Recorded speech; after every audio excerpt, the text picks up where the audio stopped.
Moro just regenerates from it like Cell does. Then he stabs his newly created arm. I don't give a f about none of that. Did he just... What the... Ladies and gentlemen, boys and girls, children of all ages, you guys have asked and asked and asked and asked and asked and asked and asked. I don't know if y'all hit the like goal yet, but I'm assuming by the time this vid drops, that must mean you did. But it's time for the Moro arc, the arc that you say is better than all other super arcs, the arc that you say has your favorite antagonist, and for some of you guys, you even say best antagonist. We're gonna see what's up with this goat.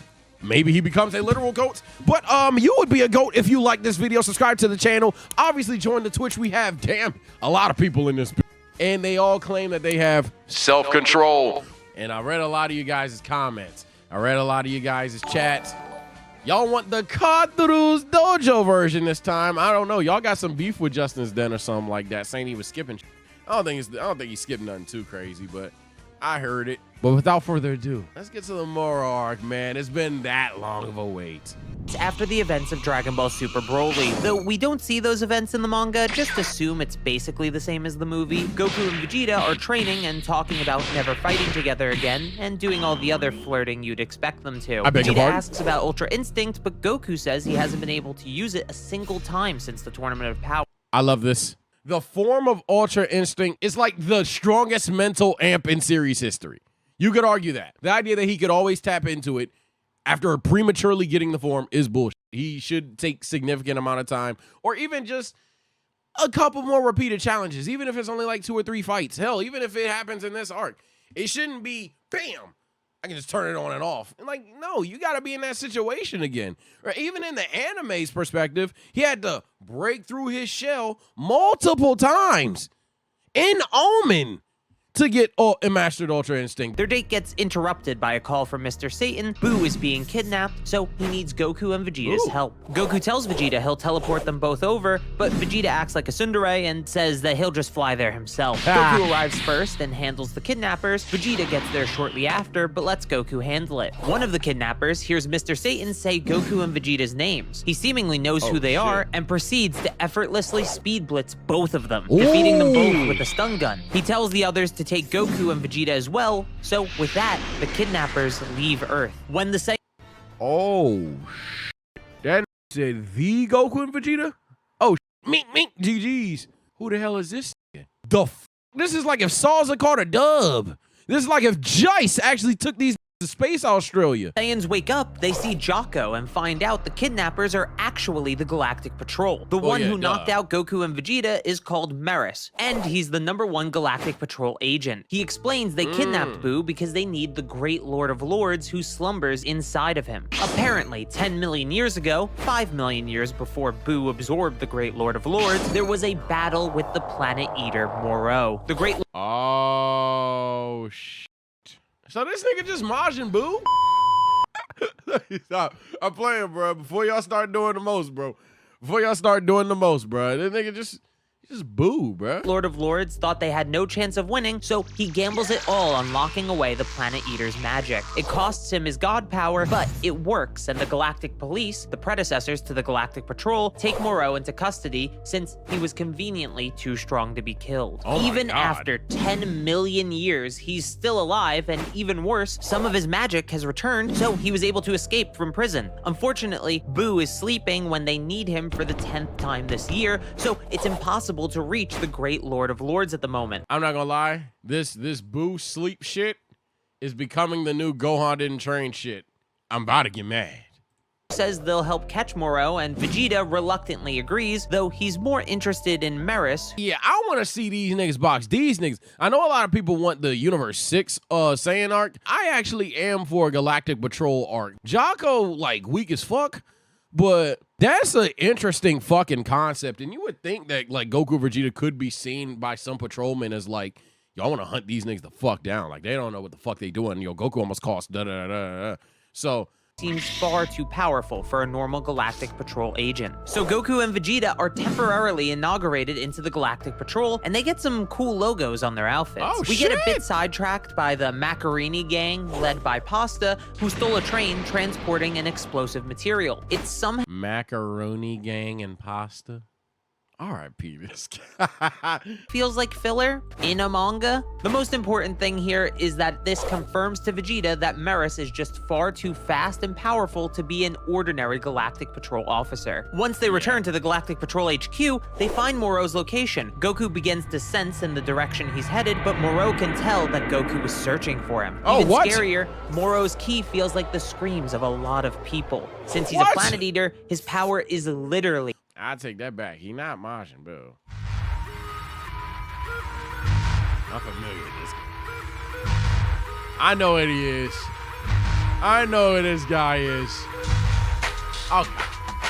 We're dealing with this again. a mass of slaughtered souls, which is kind of edgy, but not too edgy, so it's pretty cool. On Moro's ship, he says to his ally Cranberry that they're being searched for. However, he can't scan any more than that himself, as it takes a lot out of him. Cranberry is an ex-Frieza soldier who was captured by the Galactic Patrol. He escaped with Moro and told Moro about the Namekian Dragon Balls that would allow him to regain his magic. All Cranberry asks for himself is a single wish, to which Moro agrees. Our heroes also figure out that Moro's destination is New Namek. Goku and Vegeta teleport to New Namek before Moro can touch down, and this time they even hold hands. Meris was too distracted by his shipping dreams coming true to warn them not to confront Moro. When they arrive on Namek, they warn the Namekians, so they start to run away with the Dragon Balls. After they leave, Moro's ship lands, and he exits. He tries to eat a Namekian child named Eska, but Vegeta acts quickly and saves him, talking about Trying to just frame one, eat a kid? What the hell, dude? his troubled past with the Namekians as he does. This is actually really cool to see Vegeta's regret towards the man he used to be. So Vegeta... I never thought we would get Vegeta back on Namek. This is kind of cool. Getting Vegeta to interact with Namekians again and be on some shit like, I was fucked up. Like, remember that episode of the Boondocks when dudes like, can I tell my side of it though? Can I tell my side of it though? Can I tell my side of it though? Man, I was fucked up.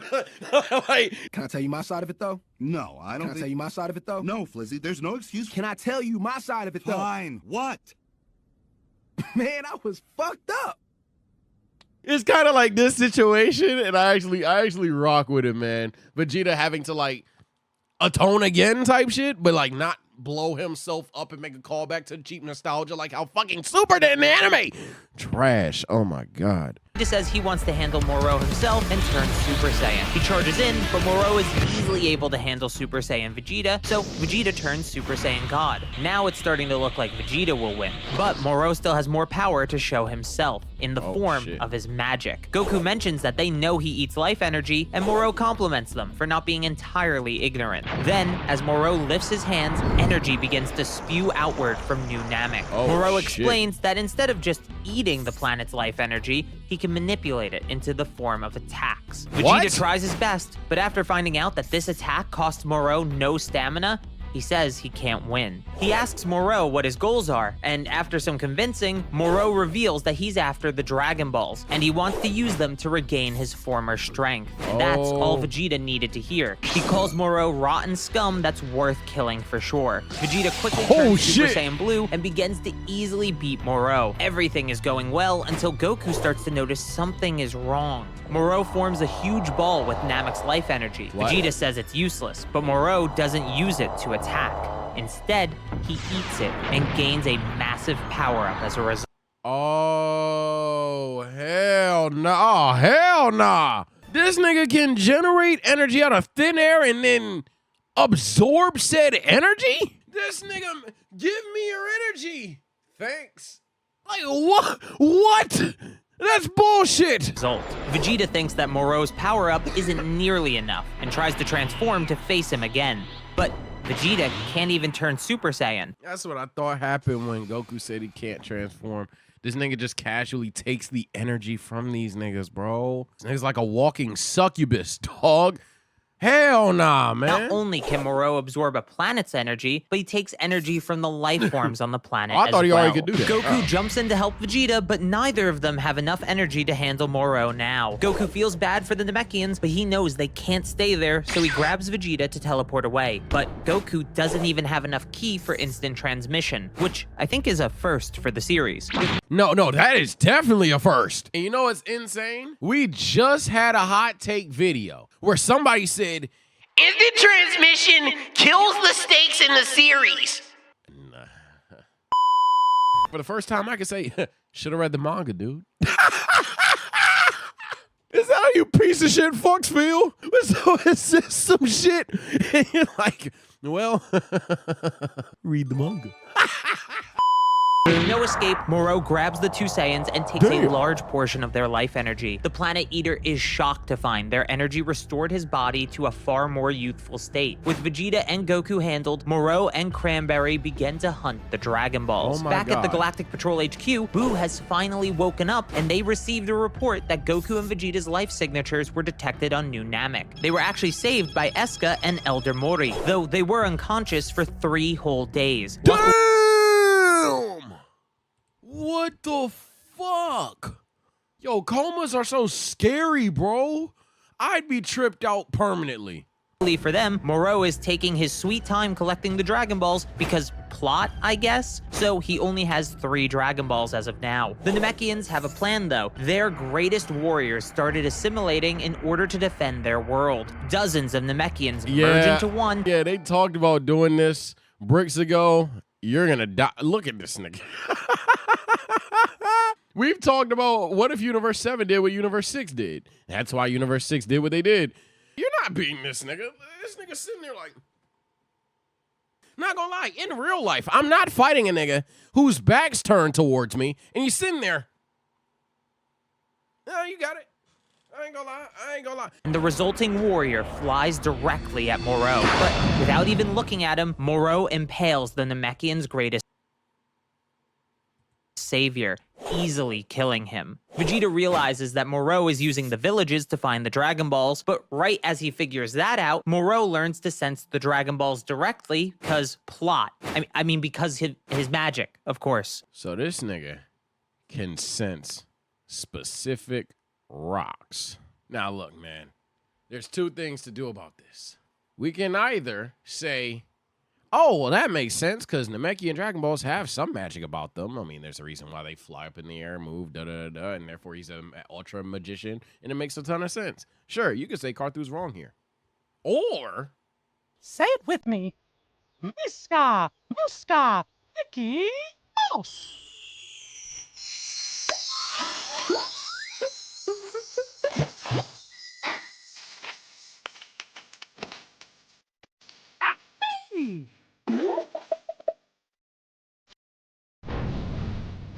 I don't want to just agree with Carthu just because he's the streamer man on the screen, but that's Mick, bro. That's Mick. Because now that I think about it, why wouldn't he master this skill prior to the 3 days? He just learned this skill, and also, it took him 3 days to find the Dragon Balls. Then he can freeze a touchdown. 1, 2, 3, 4, 5, 6, 7. All right, how do we activate this shit? My God. So, hiding the final Dragon Ball just isn't an option anymore. Goku and Vegeta sense Moro approaching, and even on the brink of death themselves, they power up to face him one final time, knowing they'll likely die. But before they can, another ship shows up behind Moro's, and on top of it is Meris. He shoots down Moro's ship, and he uses a net specifically designed to trap Moro. Oh my It still God. won't hold the Planet Eater for long, though, so their true plan begins, and Boo is dropped from the ship as well. Not only that, the Galactic Patrol were able to bring out the memories of the great Lord of Lords. Moro and Boo begin to get angry at each other as they reminisce. Moro breaks out of the netting and their battle begins. With the memories of the great Lord of Lords and Boo's unique physical abilities, it seems like he can actually win this. Even What the fuck? Oh my. This is what I was talking about with that tournament of power shit. Say draft Boo. Of course I would draft Boo. Of course you would draft Boo, but Boo ain't winning in the damn tournament. This nigga's hacks. You gotta kick that nigga out immediately. Moro's energy absorption doesn't work, and it seems like Boo got a power-up from having the memories awaken. Wait. How strong am I, Boo? Like, I know Moro at this point in time, you know, like, they blue, like, Vegeta's still confident if he had blue. Goku's still confident he had blue. So I know he's not, like, over the top, but, what the? Meris tells him to steal away Moro's magic, but as he begins to, the sky turns dark. Cranberry has collected the final Dragon Ball. Before Goku and Vegeta can intervene, Cranberry wishes back Moro's full magical abilities. Fuck. After getting his power back, he flies towards Purunga and kills Cranberry. Moro wanted a second wish after all, and since Cranberry used the first one to heal himself, that left nothing for the ex-Frieza soldier. To be fair, he does eat people's souls, so he's not the most trustworthy guy. When Goku and Vegeta finally catch him, Moro has already made his wishes, but he's hiding what the second one was. He then tells them that he has no need to fight anymore and runs away, suppressing his ki as he does. Boo and Meris catch up with them, and Boo quickly heals everyone that's still alive. Meanwhile, Moro begins to eat the This nigga just said, fuck it, I'm out. What the hell? entirety of planet Namek. After healing everyone, Boo's face changes to the Great Lord of Lords' face. Okay, all right, Boo. Now you're starting to freak me out. He says he'll swap places with Boo until Moro is defeated. With that, Goku, Vegeta, and the Great Lord of Lords teleport to him. We've been misutilizing Boo for a couple of episodes now, so you know what? Fuck him. Yeah, you know what? We don't use Boo right. Hey, Sakuna, switch. All right. Moro for the final confrontation. Moro uses illusions to buy himself time while he absorbs the energy of Namek from outer space, a place where Vegeta and Goku can't reach him. So the Great Lord of Lords goes on his own. It's immediately clear, though, that Moro is stronger than the Great Lord of Lords, so the weird abilities of Boo don't matter anymore. The Great Lord of Lords threatens to steal Moro's magic, but Moro calls his bluff, saying he doesn't have the god power required to unleash that ability anymore. As Moro beats him down, there's a memory that appears to the Lord of Lords. It's the end of the Boo saga where Goku kills Kid Boo, and now the Great Lord of Lords understands that Kid Boo had his god powers. Moro saw the memories as well, and now he's even more confident that no one can challenge him. Meanwhile, Meris asks Goku and Vegeta if they're sure they're stronger than Moro, and Vegeta says, magic aside, yes. Meris then puts on a spacesuit and says he'll get Moro back to planet Namek so they can fight him. With the help of the Great Lord of Lords, Meris is able to distract Moro and teleport him back to Namek. Goku and Vegeta teleport over as well and confront Moro again, but this time at full power. Moro laughs at them for thinking they can win since they forgot about the second wish. It's revealed that Moro wished for every Galactic Patrol prisoner to be released. Side note, waiting a month on a Dick. This nigga just... What the... Why? a massive cliffhanger, only to find out he wished for prisoners to be released, was super underwhelming. Remember, Jocko could handle most of these guys himself. Anyway, the prisoners... Damn, Carter weren't fucking with. I think that's interesting. I disagree. Wishing the prisoners free is interesting. I actually disagree with that because you don't know who is locked up. Yes, Jocko could handle a lot of them, but all it takes is one motherfucker like Moro down there or some shit, and it's over with. So, nah, that's not like a deflating thing. That's literally a, oh shit, so what does that mean? Are people dying as we speak? You gotta hurry up and kill me fast? Is it like someone else is about to pull up and do some bullshit? Yeah, I don't dislike that. Arrive on Namek just in time to facilitate Moro's escape. He empowers an army of them to battle Goku and Vegeta, and while they're easily beaten even with the power-up, Moro is slowly draining Goku and Vegeta's energy along with Namek's. It eventually gets so bad that they can't transform at all. Meris and Jocko jump in to help the Saiyans and the Great Lord of Lords retreat, but when Goku is ready to teleport them all... Transformation merchants. Sound like you need to get my boy Krillin. Sound like you need to get my boy Gohan. Okay? Yeah, my man Gohan said he don't even want them saying shits no more. Gohan be boxing right now. Merchants. Vegeta goes on a rant about not liking weird techniques for some reason, and then goes off on his own. Goku and the others return to the Galactic Patrol HQ, and Vegeta steals Agent Iriko and his ship and tells him to go to Yardrat. Funniest rage quit ever. Oh, so niggas on this magic bullshit. Bet. Hey, but shit, I actually fuck with you for that game. Hey, nah. Planet with all the weird techniques. I'm still down for most of what's happening to Vegeta this arc, but it's tough to get behind how weird this juxtaposition feels, especially when the paneling frames his main motivation as Goku and not Moro. Anyway, a few days pass and the well, Goku still has determination, so yeah, I understand.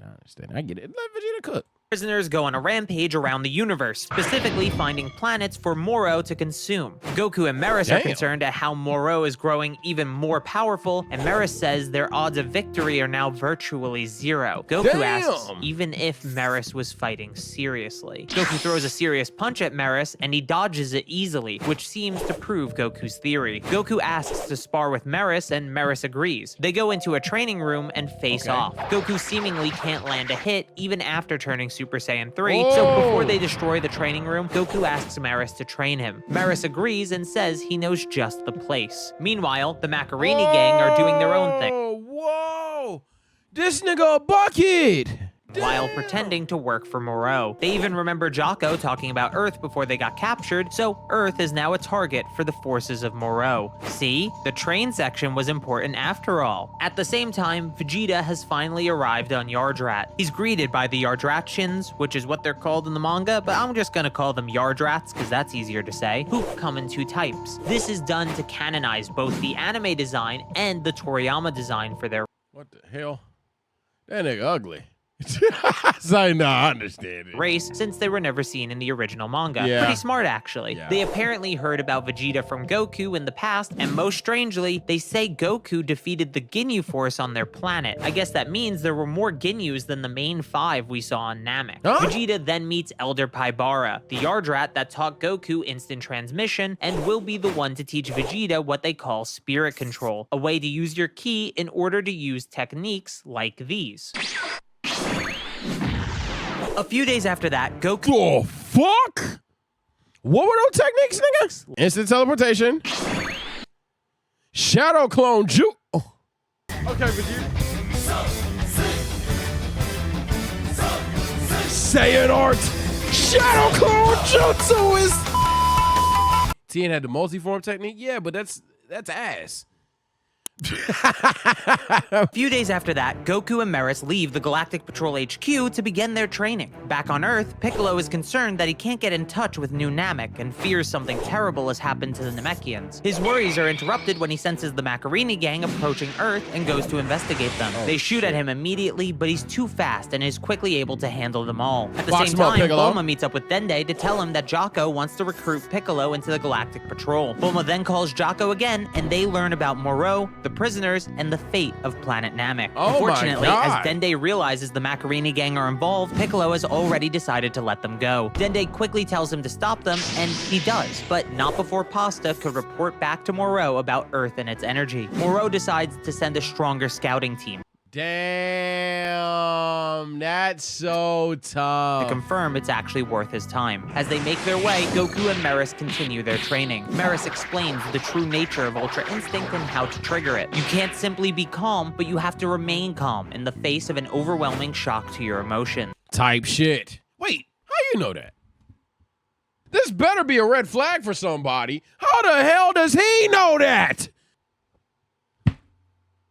After saying the technique by name, it's confirmed that Goku was right about Meris. After their talk, Meris takes Goku into a place similar to the Room of Spirit and Time on Earth, except this one only passes 3 days inside for every 1 day outside. Now, the real training begins. You'd think Goku would tell Meris about the one on Earth so they could get more time to train, but it's not even brought up as an option, so moving on, I guess. Back on Earth— Well, yeah, you would think, but then he probably thinks for the better, blah, blah, blah. Plus, Goku's a fight sexual. He doesn't want to put off another fight. That makes sense. But then, I guess for the sake of the story, him going back to Earth would be kind of like unveil a little too early. Yeah, it's justified complaint. And also, the nigga did invite him to some random planet, could even be his hometown. So Goku being like, actually, I know something way better. Is Loki a dick move? Since 3 stronger prisoners made their way to Earth through a portal that was made by an android called 7-3. This android is able to copy the abilities of others for 30 minutes by grabbing their necks. The portal he made was one such ability. Without hesitation, 7-3 is able to grab Piccolo's neck and copy his abilities as well, even after being warned by Jocko. Krillin goes to help Piccolo, but Yumba drags him into a fight instead. Things are seeming bad for Earth's fighters here. Krillin is struggling with Yumba, Jocko is barely holding on against Shirameka, and Piccolo has to deal with fighting a copy of himself with infinite stamina. Shit. That nigga Piccolo getting the Rock Lee fight. Shout out Krill Dog. I keep telling y'all, man, my man Krill low key. Like, he'll take the L to like a comp motherfucker, but like you throw some bullshit. Krillin mopping up whoever the fuck. Jocko actually fighting is pretty cool. Wish I'd see a little bit more of that. And then Piccolo fighting his doppelganger. That's pretty nice to see if Piccolo just turns orange. I don't know. Looking bleak for Earth. That's when Gohan arrives. As Hell yeah! the strongest fighter currently on the planet, Gohan is easily handling 7-3. Hell right yeah! as Gohan is about to finish off 7-3, his copy of Piccolo runs out, and he switches to a stored copy. This one is Moro. I beg your pardon. Huh? Huh? With the ability to absorb energy, he only targets the 4 fighters in front of him, and now they have no chance of winning. As they begin to reach the brink of death, Piccolo tells the prisoners that even if they fall today, Goku and Vegeta will come back to Earth and finish them off. This intrigues Moro, since the idea of Goku and Vegeta returning to Earth stronger than ever could lead to the greatest meal in the universe. So he has 7-3 and the others retreat for now. They say they'll return to Earth in 20 Earth days. Why would that stop you from killing them, though? Sorry, no. Was able to buy them more time. They have 2 months in total until Moro and the prisoners return to Earth. Maris is informed of the 2 months that they have, meaning they only have 6 months to train in the time chamber. So they get back to it Goku, please tell him that there's another time chamber. immediately. However, they're being watched by Whis, who's visiting the Grand Priest. The Grand Priest explains that Maris is an angel in training. He was dispatched to Universe 7 in order for him to broaden his perspective. Angel law prohibits angels from acting in a biased manner, hence why they aren't allowed to truly fight and only train. He's a what? You know, now it's kind of obvious. Like, now he got the purple skin, a Miris. What the hell? I thought this nigga was either Kira, or I thought this nigga all along was just ready to all of my favorite glorious kings. But it turns out the second one is kind of true. He's an angel in training. What the So he's close to violating, but he hasn't violated yet. Okay. Saying he hasn't broken any angel laws yet, and that he'll keep an eye on his younger brother. The Grand Priest agrees and wishes Whis luck, as Wait, younger brother? he doesn't want to lose an angel. On Yardrat, Vegeta and Iriko have no contact with the Galactic Patrol, so they know nothing about what's happened on Earth. So Vegeta just continues his training without knowing the time limit Earth has. He's already managed to learn basic spirit control, so now it's time to learn the abilities of Yardrat. Paibara is about to teach him instant transmission, which is considered a basic technique, but then some of Moro's forces land on Yardrat. Vegeta goes to handle it, but his power has already grown far larger than he ever expected. A blast he intended to just destroy a communicator with instead blasted away an abandoned Yardrat city. As he He can't. Oh my God! defeats the escaped prisoners, they mention that Earth is the next target for Moro, though they don't tell him about the 2-month wait. Thankfully, Vegeta can sense Earth from Yardrat and knows that Moro isn't there yet, so he has time to continue his training. However, he has to kick it into high gear, skips and going straight for the technique that can beat Moro. Moro can sense how powerful Vegeta has become and gets excited. He tells Sagambo that he'll So I say this: Moro, Vegeta, and Goku some real niggas. They all can like casually sense what each other are fucking doing. I see you in 2 months. Don't do no sneaky shit. I see you in 2 months, bro. he'll have to reach the outer limits of his power before going to Earth, if he even has such limits. That's called foreshadowing. So, Moro consumes planets while Goku and Vegeta continue their training until 2 months finally pass. Maris and Goku are going to have a final spar, and Maris is about to go all out. But before they can begin, Whis stops them. Whis explains that clashing at full power is considered a battle, so that would have broken Angel Law even if he called it training. Maris apologizes, but Whis is even more annoyed by the fact that Maris intended to do battle against Moro alongside Goku. Now that Goku knows Maris is an angel, everything makes sense. He asks Whis what happens if an angel breaks the laws, and Whis says they are erased from existence without a trace. It's the only way an angel can die. So when Whis is like watching shit go down, he not being an asshole. He don't want to die. Weirdly, this implies that even Zeno can't remove them from existence, unless that's just a given. Something to note for the future, I guess. So Whis takes I mean, when Zeno removes universes, the angels did survive, so that doesn't even make sense. Maris back to Beerus's planet and leaves it to Goku to finish the fight. The only issue is they leave Goku behind, so he has to figure out how to get back to Earth on his own. On Earth, the entire Galactic Patrol has My glorious king. He'll figure it out. He's him. arrive to fight the invading forces, as well as all the greatest fighters Oh on yeah, we Earth. squatted up and everybody's like, everybody. W, W, W, W. Who invited me? Chao, you self-destruct! As Goten, Trunks, and the W! Yamcha! Yes! It's Yamcha's time. By the way, Mr. Popo stomps all everyone still. It's not even fucking close, but we're just trolling. so everyone splits up to handle them. The main battle for now is Piccolo and Gohan versus 7-3. But before they even know they're fighting him, he uses the copied abilities of an invisible race to sneak up behind and grab their necks. Things may seem bad, but Gohan and Piccolo prepared for his copy ability. And since he can only use one copy ability at a time, they are able to outperform him with combination attacks. Pushed to the brink of death, 7-3 changes to Moro's abilities again. But when he tries to absorb the ki of the two in front of him, nothing happens. Android 17 and 18 are here actually, and they don't have ki, so they're the perfect opponents for 7-3 with this copy ability. Hell It feels yeah. like the battle is going in Earth. MVP! MVP! He's still the MVP of Earth! He never falls off! He never falls off! He's the GOAT!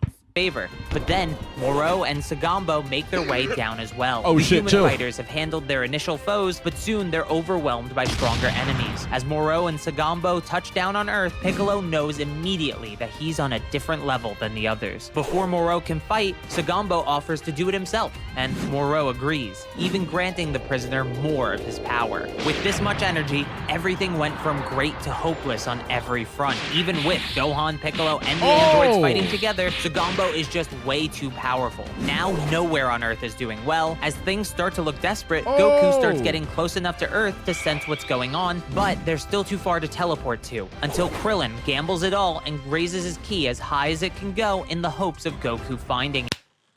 Kriller always knows. That nigga Kriller said, we about to die. Fuck it, Goku might be trying. Ah! If I saw Krillin doing this, I'm Gohan. Wait. Everybody, fuck it. Everybody crash out right now. Everybody crash the fuck out right. Yo, I'm not gonna lie. I am screaming Goku out there somewhere. It works, and Goku teleports to Krillin just in time. With Goku now on Earth, he quickly goes around saving the other human fighters, then teleports to the main battlefield where Bum-ass he nigga. can easily handle Sagambo. Goku is actually moving so fast, only Jocko and Moro can see him. A true testament to how much stronger he's gotten. Moro Hell and yeah. Goku have a little bromance until Sagambo gets back up and interrupts. So Goku puts him down Yeah, sit again, your bum but ass he down. just keeps getting back up. It turns out that Moro has given him more power and continues to give him even more power on top of that. But Sagambo's body can't handle it. After a few more power boosts, Sagambo drops dead, leaving only Moro for Goku to face. Goku gets angry at how Moro treated Sagambo, but he tells Moro he's ready to show the power he's gained from his training. And That's a dick move, gang. I ain't gonna lie. You're a piece of shit. I don't like this guy. I don't like him at all. an instant, the rage leaves his face as he closes his eyes and returns to base form. When he opens his eyes, he's in Ultra Instinct Sign, the precursor to the technique of the gods. Goku and Moro begin to So he can just lock in now? So he can't go MUI frame on, but he can just lock the fuck in? clash, and it seems that Goku has the upper hand. Moro's magic proves a little tricky, but it's nothing that Goku can't handle. Gohan tells his father to go all out, not worrying about damaging the Earth since they can fix it with the Dragon Balls. The same thing Goku said to Gohan in the Cell Saga. I'm sure this is the only Cell Saga reference. As the fight goes on, it becomes more even the more magic Moro uses, but Moro still hasn't tried absorbing Goku's ki. When he finally does try to get a lock on Goku to steal energy from him, Goku begins to move at top speed to avoid it. With Moro's main ability nullified, it seems like Goku can actually win the fight. Back on Beerus's planet, Whis and Meris are observing the battle. Whis praises Meris' training and asks if they'll see Goku's silver-haired form as well, but Meris says no. Back on Earth, Moro snickers and tells Goku energy absorption isn't his win condition. He's been holding back his power until this very moment. Once Moro powers up, he's easily able to grab Goku and drain his ki. Moro even noticed that Goku can't maintain the form for extended battles. With Goku back in his base, it seems hopeless, but thankfully Goku still has more power left, and what Moro said... Goku said, me too, bitch! Yo, these some real niggas! These are some real niggas! Let's go! Made him even more confident to win this fight if he attacks with everything he has. Now, with both of them at full power, they're back to a virtually even fight. Meris and Whis aren't sure if Goku's strategy is the best, but Moro is stronger than Goku and Meris predicted, so he doesn't have a choice but to gamble it all on this. Back on Yardrat, Vegeta has finally mastered the technique he needs to beat Moro. He asks Baibara to be teleported to Earth, but Yardrats are forbidden from teleporting off their planet, and even if they could, they can't teleport somewhere they've never been before. This is weird because Goku never met anyone on New Namek, nor has he been there before, but I guess the explanation of looking for key signatures like Piccolo's is good enough? I don't know how that works. Is this a different form of teleportation? Or is this the instant transmission jump? If this is instant transmission, this is kind of weird.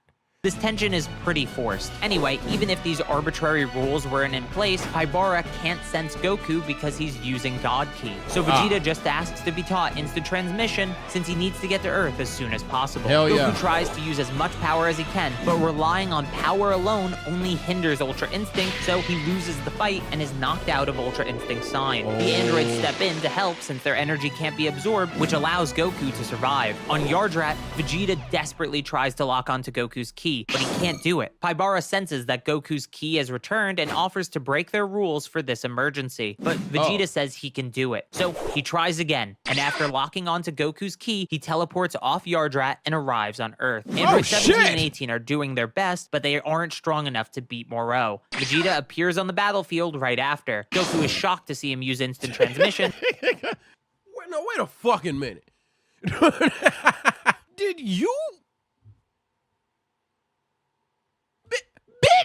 But he assures Goku that he probably can never use it again. Vegeta then has the androids back off and steps in to fight Moro himself. Vegeta transforms into Super Saiyan Blue Evolution. Yes. Just because he expressed his disdain for this form as well. Oh, Lord.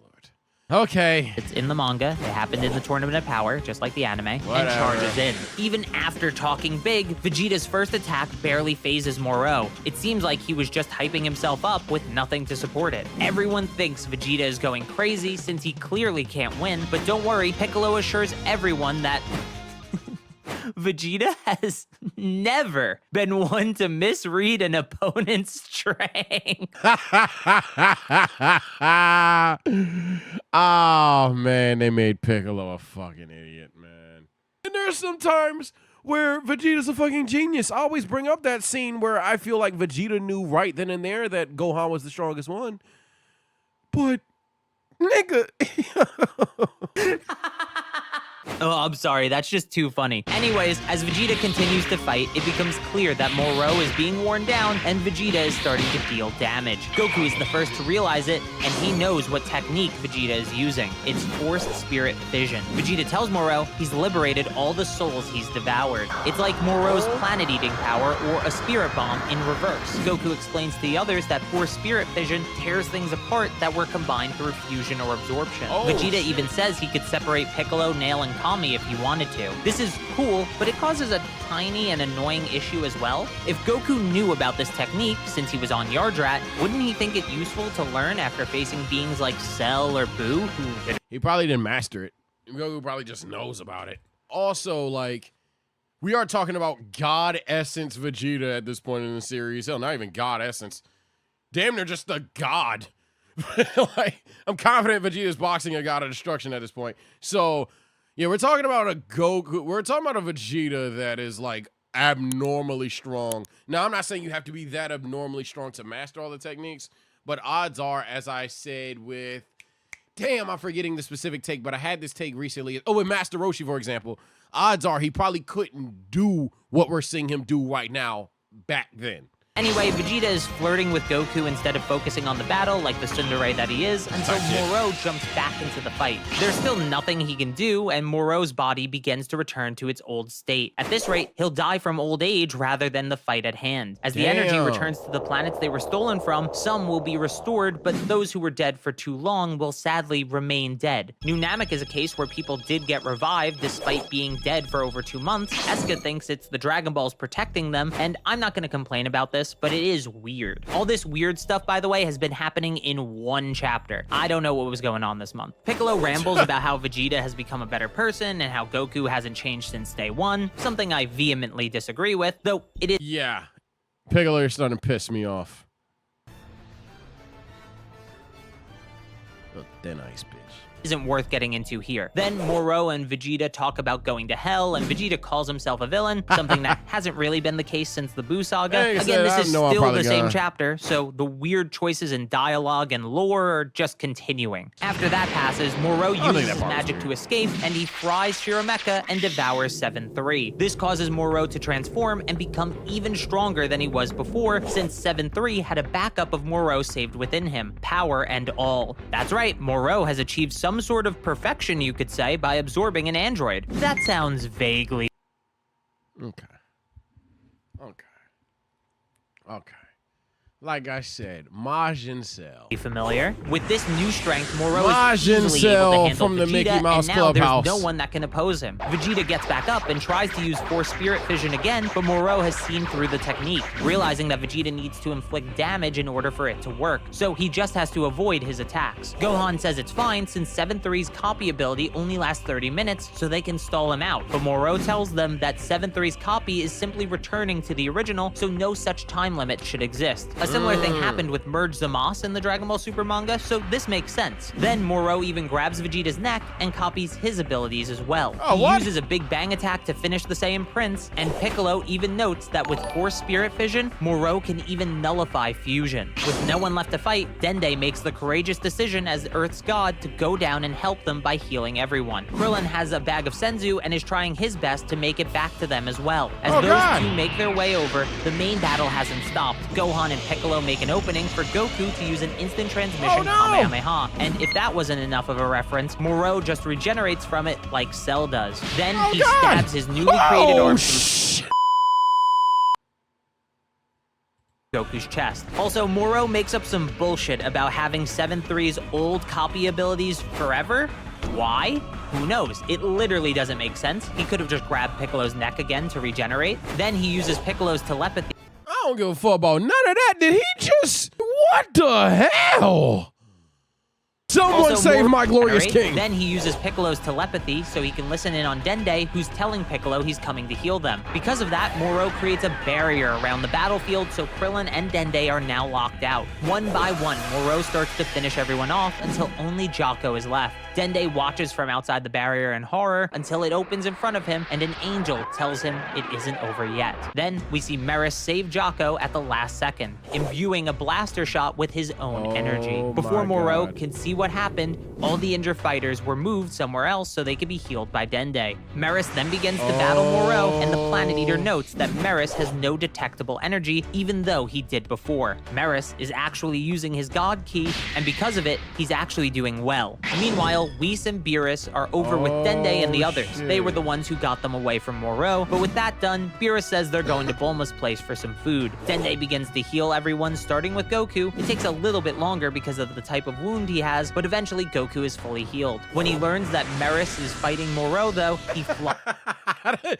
Meris flies over immediately. Goku stops Meris before he disappears and takes over the fight with Ultra Instinct Sign. But it simply isn't enough for an even stronger Moro. Goku is frustrated that he couldn't master Ultra Instinct, but Meris tells him one final push should be all he needs. While they're talking, Moro grabs Meris' neck to try and copy his abilities, but Meris cuts off Moro's hand before he could copy them. Oh my god. Meris retaliates by using his angel powers to seal away Moro's copy abilities. ability. I know it looks like he's just destroying the crystals, but it's specifically called a sealing technique, which explains why he can't just regenerate them. Beerus can sense that Maris is using his angel powers and tells Whis they're heading back to stop him. On the battlefield, Maris begins to explain how the Galactic Patrol changed him and made him grow a sense of justice. Even beyond that, meeting Goku and his friends solidified those ideals. Maris begins to charge one final attack and begins to think back to a conversation he had with Goku about Goku's constant heroics. Goku denies any heroism and talks as if it's all selfish desire that just happens to work out in the end. Again, I disagree with this being in the original manga, as he often did things for others first, then himself if it works out that way, but that's a video for a different day.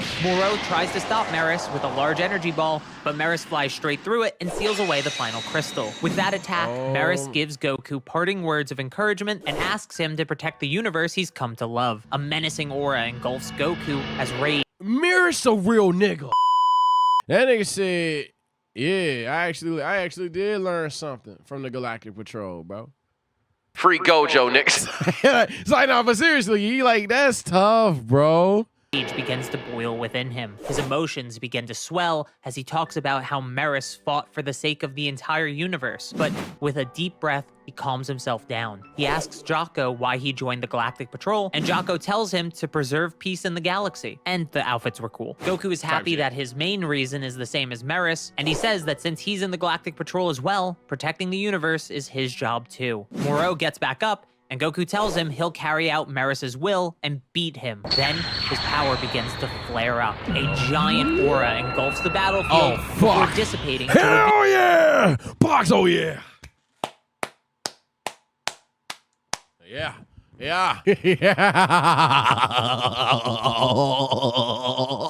Boy! Just to recap, a character introduced in this arc died to the main villain and left words of encouragement leading to a transformation. I'll let you figure out what that's a parallel to. The power of Ultra Instinct has a strange calmness to it, and it instinctively terrifies Moro. Any attack Moro tries just can't hit Goku, stop and that every bullshit. attack of Goku's lands stronger than ever before. Yes, sir. Moro powers up to full in hopes of closing the gap, but Goku is simply too far ahead. Goku lands a powerful punch that sends shockwaves across the entire Earth, and there's just no way for Moro to even begin to fight back. Hell yeah! As Moro is on the brink of death, he begs for his life, and Goku asks Jocko if Moro was sentenced to death, and after hearing that he was, he resigns from the Galactic Patrol in favor of fighting him like an Earthling. Oh, man. Krillin finally makes it to the battlefield, and Goku, in one of my least favorite scenes, takes the Senzu from him, giving one to Moro in exchange for him returning to prison. Goku? Goku? This is bold. He's gonna get right back up, run away, absorb some shit, and come right back and try to kill you. There's nobody that can contain him. Goku, please!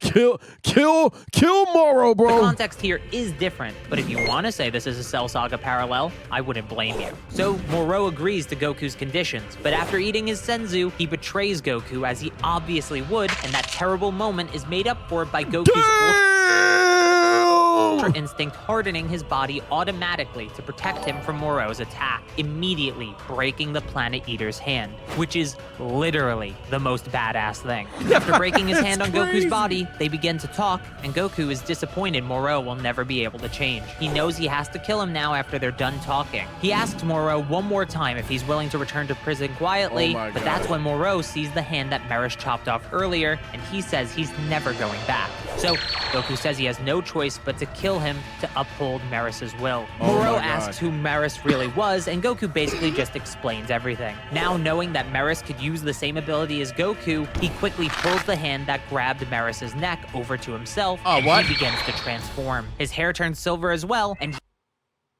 he begins to use Maris's Ultra Instinct. This is another parallel to Cell, who gained power like Gohan's after becoming Super Perfect Cell. Oh my God. Before I went live, I was telling chat about self-control. Don't spoil, even though I'm not going to be reading your chats because you might get yourself banned. And I said earlier, because like Moro just goes Ultra Instinct, this nigga actually went Ultra Instinct. What the fuck? And then to add on to a cell counter thing, which some of them, by the way, I've just ignored because some of them I think are reach. Some of them I can see where he's coming from. The idea that like Goku just toyed with Moro and could have killed him at any time, you could call that a correlation as well. So they begin to fly around the Earth at full speed, flashing as they do, but as the fight goes on, Moro's body starts to inflate strangely. Goku tells him it's like what happened to Sagambo. His body just isn't trained to hold that much power. Moro has to give up Meris's powers or be destroyed by them. Moro says he has no limits, remember that foreshadowing from earlier, and begins to seek a body that can contain the power. And eventually, he uses his magic to merge with the Earth itself. This explains that Moro being merged with the planet means they share the same fate now. If Moro is destroyed, the Earth will be destroyed as well, and the resulting energy might even destroy the whole galaxy. So basically, our protagonist didn't finish the villain when they had the chance, leading to them potentially self-destructing along with the Earth. Do I really need to say what that's a parallel to? Moro then begins to absorb energy from everyone touching the planet, and that energy swell within him will be a problem if this isn't handled quickly. Beerus decides he'll help Goku finish the fight, but right as he's about to, Whis gets a summon from the Grand Priest, likely to do with Meris. Before they leave, Whis tells Goku the way to beat Moro and save the Earth is to destroy the crystal on his head. If done properly, it'll release Meris's copied abilities. With that, Beerus and Whis leave, but Moro begins to hide the crystal in his expanding body. That's when Vegeta flies in and begins to punch the Earth for Spirit Fission. As the power leaves Moro, the crystal reappears and Goku flies in to finish the fight. However, Moro manages to stop Goku before he reaches the crystal, and he sucks the power out of Goku, forcing him back to base form. Piccolo asks Vegeta if he can use Force Spirit Fission in reverse, and he says it's possible. So they donate their ki to Goku, as do everyone on the lookout, and even Goten and Trunks. But Spirit God Goku can only return to Super Saiyan Blue with that much power. Now it seems truly hopeless. They begin to discuss other options, but Moro has gone insane and will likely blow up on his own even if they do nothing. That's when a massive amount of divine power makes its way towards the battlefield, more than enough for Goku to finish the fight. Jocko had gotten the Great Lord of Lords, but that isn't whose key this is. The Great Lord of Lords found Oob and had him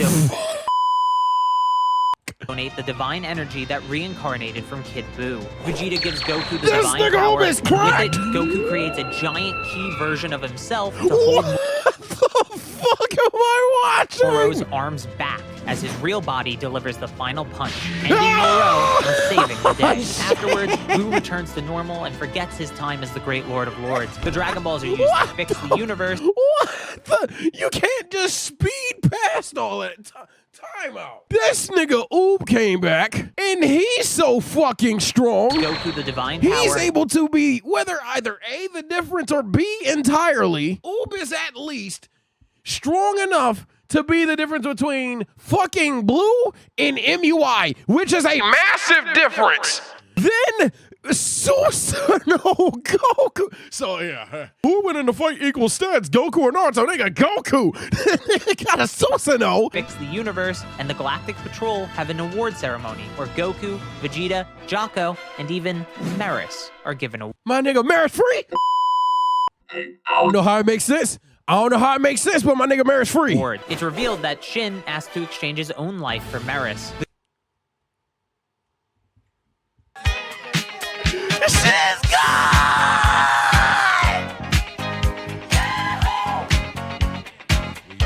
Wait, ain't no shit! Thank the heavens, you suck! Exchange his own life for Meris. The Grand Priest was moved by his gesture and erased Meris himself temporarily, then restored him as a mortal to save him. So Meris now has a lifespan and no more angel powers. Can he still use Ultra Instinct? Who knows? With that settled, the Galactic Patrol celebrate as Beerus and Supreme Kai are punished for allowing an angel to be lost. Galactic Patrol celebrate. This nigga just pressing these niggas? As Beerus and Supreme Kai are punished for allowing an angel to be lost. Peace has returned to the universe. For now. This is the best arc in Dragon Ball Super, even with my nitpicks, by the way. Maybe you should pick up the manga and check it out yourself. Hey, man. That nigga gone. What do you mean, ass recap? You niggas said watch this one! Next rental arc shit, I'm doing whichever's longer, and y'all gonna have to deal with it. On the granola shit, whatever one's the longer footage, oh my God. 36 to an hour and 50. Oh my goodness. So he's reading basically the entire thing and he's condensing the story. You niggas are mad that he condensed the story. He basically read the entire thing. Cardu kept adding L takes. Now, I'll give you that. Even if the take was a W, I didn't really care about the takes. I just kind of wanted the story. So fair enough. But outside of that, whatever. He skipped things that help explain some plot holes. Okay, bet. So on Granola, we're going to rock with Carthu's dojo again. But the comment section, all you niggas, all y'all got to do, simply explain some of the shit that was a plot hole that I may come out of there thinking it's a plot hole and it's not a plot hole or some shit like that. Because I could see how if you're missing an entire hour and change, you know what I'm saying? That's tough. That's tough. Yo, Moro arc, I see why you guys think it's peak. I see why you guys are obsessed with Moro. He's like Majin Cell. He's pretty fucking cool. I also liked him merging with the planet. That was pretty fucking funny. Goku is a fucking thug now, and he's mastered Ultra Instinct.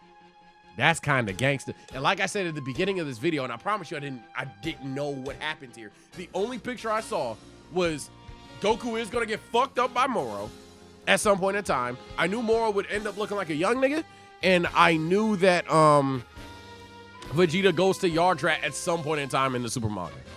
The Granola arc, literally outside of one thing, I don't know shit. I never saw Goku Susanoo, and I don't know how to feel about it later on. But at this very moment, the Goku Susanoo fucking gangster. But you hate Rage here, I do. It's not as gangster as the goddamn Susanoo, bro. But this line is obviously cold as fuck.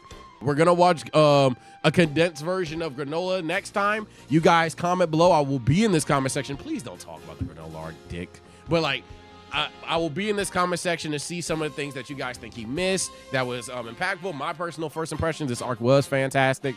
But take care, stay blessed. Please just talk about this. I'll check the comment section out. My editing team will probably delete any of you assholes that try to spoil. But for now, I'll see you niggas later. 2.5K likes, maybe if we can get that for Granola, but you probably can't get that shit. So I'm gonna just stick to 2.2. 2.2K likes for Granola. But all right, man, let's get it the fuck up on out of here.